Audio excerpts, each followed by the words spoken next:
Are you filming now? I'm already filming. All right. Yeah. What's going on, guys? He's at the media here with Jen. What's going on, guys? All right, we're gonna film another S2000 time attack car track build series video.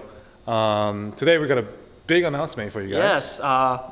You probably already saw it on Instagram if it was posted, or if you're following my Instagram. Canton Racing Products was kind enough to send us over an oil pan. And if you guys have not heard of Canton Racing, they have products like the AccuSump. The AccuSump, they're very well known for that. Oil coolers, remote oil filter. So it's a lot easier to do an oil change for those oil filter that they sell.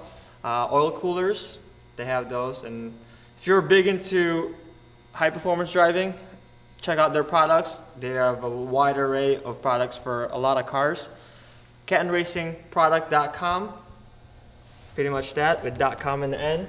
All right. And check them out. Check it out. Keep your cars reliable. And made in the United States. That's right. Yes. That's right. America. American parts going to JDM car. right. That's what I'm talking about. First reaction when I took it out of the box is it has a great quality to it. The welds are really super nice, as you can see. Yeah, well built quality part right here. Like I said, it's built in the United States, so Yeah. really nice quality parts here. One of the features that that Canton added to these things is for people that have AC. You'll still be able to utilize the AC if you decide to go with this, so don't you worry if you like to run your AC. They kept the brackets, or the mounts for the brackets, so you can still use it. So thumbs up for that. Another thing that they added here is a couple bunks for, you can run your oil temp sensor, you can run an oil return line if you're running turbo or anything that you need to do, that you need to put the oil back in the motor. Those are good, cool things that they added on there.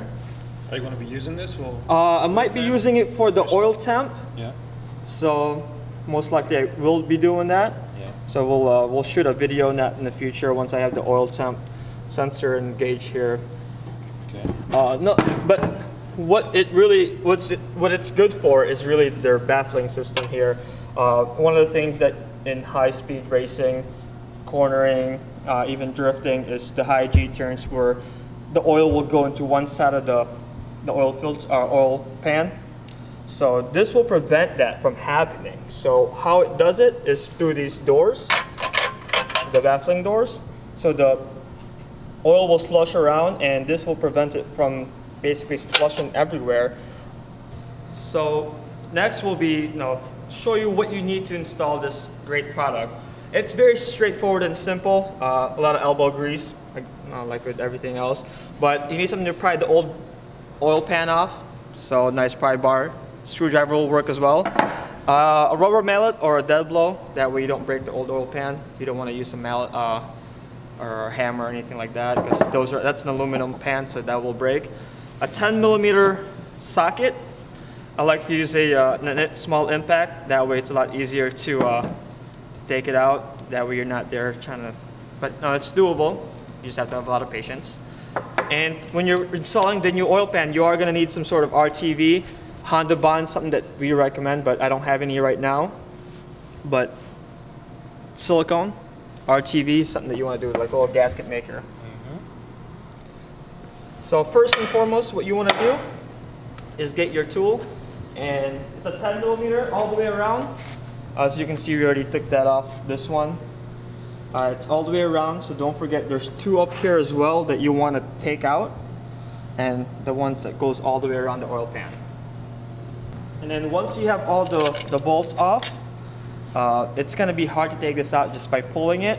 So that's when you take the dead blow and kind of just tap all the way around. Don't do it too hard because you might break the oil pan. Another thing is there are some pry points in this motor. So one of them is right here, right by the drain plug. What you want to do is pry it, and there's another one here and on the opposite side. Once you have that pried, the oil pan should just come off. And if you're under the car, it's gonna fall on your face, so be careful. So you set that aside. And you wanna keep all the bolts, because those are you're gonna reuse those when you're installing the new oil pan. So be aware of where they came out of, because there are different lengths in there. Next thing that you want to take off is the window tray. So there's 7 bolts that you have to take out. They're 10 millimeters as well. Now, what does this tray do exactly? It keeps the oil from going all to the oil pan, so that way all the oil is kind of Okay, so that's basically the stock baffle system. Yeah, and here, let me show you what the stock oil pan looks like. So, I mean, if you can... Okay. So as you can see, there's not a lot of baffling there. So Nothing. if you're around a sweeper or a fast sweeper or a fast turn, all your oil can go on one side and could basically starve your motor from oil. And that's a bad thing when it comes to these motors, or any motors for that matter. So that's why the oil pan from Canton is a great product, because of that particular system. Yeah. Nice. So once you have the window tray off, now we already had this pre-off, so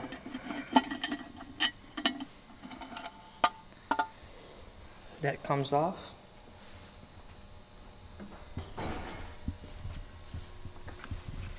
Before installing the oil pan, what you want to do is take a razor blade and clean off the old